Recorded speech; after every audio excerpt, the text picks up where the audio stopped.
Hi guys, আসসালামু আলাইকুম। আজকে আপনাদের মধ্যে একটা রেসিপি নিয়ে চলে আসছি, শুটকি ভর্তার রেসিপি।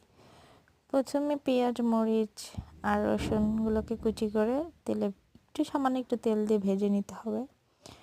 একটু হালকা সময় নিয়ে আপনারা ভেজে নেবেন লাল করে। যতক্ষণ লাল না হয় ততক্ষণ ভাজবেন। ভাজা শেষ করা হয়ে গেলে দেন আপনারা শিলপাটা হলে ভালো হয়, মিক্সি হলেও সমস্যা নেই, কিন্তু মিক্সি থেকে শিলপাটাতে ভর্তা করলে বেশি মজা লাগে। শিলপাটাতে নিয়ে দেন শুটকিগুলোকে ভালো করে ভেজে নেবেন। শুটকিগুলো কিন্তু আগে ধুয়ে নেবেন। আমরা কিন্তু এখানে ক্যামেরা অফ যখন ছিল তখন ঠিক করে ধুয়ে নিয়েছি। ওটা ধুয়ে ভেজে দেন ভর্তাটা বানিয়ে নেবেন। ভর্তা বানানো হয়ে গেলে ভর্তা দিয়ে গরম গরম ভাতের সঙ্গে কিন্তু চাপা শুটকির ভর্তাটা অনেক মজা লাগে।